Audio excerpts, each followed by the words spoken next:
Okay, so I'm at Kitchen Capers. It's 22 years ago. No, that would have been fun. So my story probably starts when I was a third-year medical student, and we were presented with a month where we had time off to study.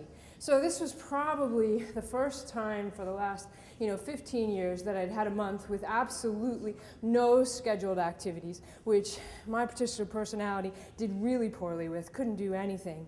One of my friends made a suggestion that why don't we meet and go running together in the morning, and then we'll have an activity, we'll be focused, we'll get our studying done. And it worked really brilliantly. And so when my husband and I started our internships in medicine, a really busy time, starts really early in the morning, I figured this is something that I really need to continue. So I started getting up. We had a dog, and then we had two dogs in the morning, and I would start my day when my alarm went off with my two dogs, and we would run like a bunch of wild animals through the neighborhood in the dark. It was a great way to focus for me. It also, I'm about to start a day of order and conformity in a military medical facility, and running through the neighborhood in the dark with two dogs was kind of a great start to my day. And I continued to do this till the third year of my residency when we were blessed to conceive a child. And I have to have a spoiler here. Nobody gets hurt in this story. Just keep that in mind. Nobody gets hurt. So I am pregnant, and I'm in a world of men, and I am not going to be a waddling, pregnant, incapable woman. So I am, I kept running in the morning. I made it purposeful to walk normally when I'm pregnant. But by about the 6th month of pregnancy, I have enough of a belly that running is just really not going very well. And I got to walk, but I'm still going to go with my dogs out in the middle of the night through the neighborhood in the dark, no leashes on. And so we did that for about 2.5 months. I'm an arrogant young thing at that point, about 8.5 months into pregnancy. We're out walking one morning, and I'm like, you know what, I can still walk pretty fast despite this belly. I bet that I could still run a little bit. Nobody gets hurt. And so I put my hands on my belly, and I start to just jog a little bit.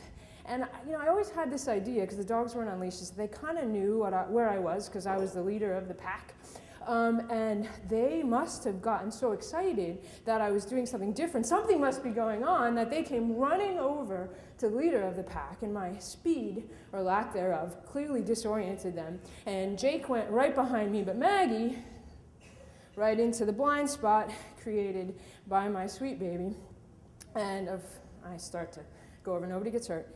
And you can ask my family, I fall quite a bit, so I consider myself someone that can speak to this subject. And the good thing about falling when you're running, as opposed to falling when you're walking, is there's not that moment of, oh my God, I'm going to fall. It's kind of like at the top of the Hershey Park ride where they're going to drop you. It's like, oh, I'm on the ground. Like, that's the way it happens when you're running. And I had my hands here, so I landed on the ground with my hands and kind of my belly at the same time. But, of course, I'm pregnant, and the geometry of my body and the forward momentum treated me to the fact that it was going to be a two-point landing, right? So I landed with my belly, and then I had that brief moment of my face is going to hit the pavement, boom, and, so stupid. And I'm okay. I figure out that I'm okay. I stand up quickly, and then I figure out I'm okay, but I have like the bloody nose of a pregnant woman, which is anybody's had one, is just like, poosh.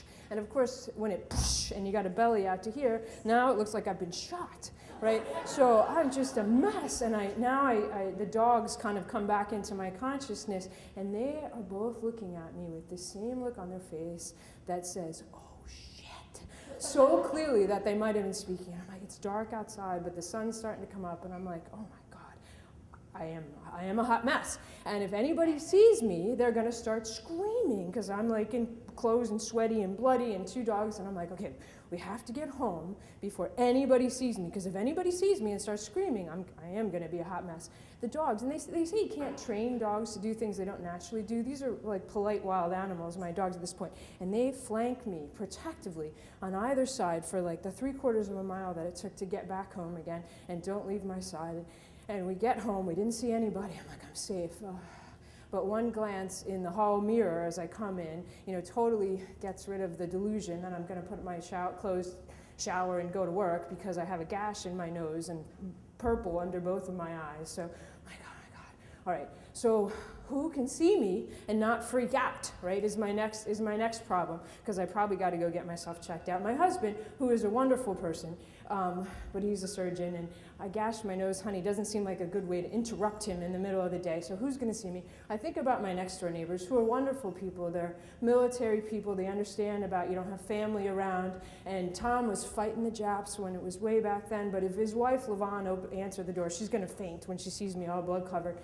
And I think about my gynecologist, lives right down the street, but she's already gone to work. Who's going to help me? Oh my gosh. I remember one of my fellow residents, his wife just had a baby. He's actually home because he's on his 1 week of paternity leave. He's going to be able to see a crazy, bloody, pregnant woman and keep calm, and it won't be a hot mess. So I called Pete, and he's like, you did what? And I'm like, yeah.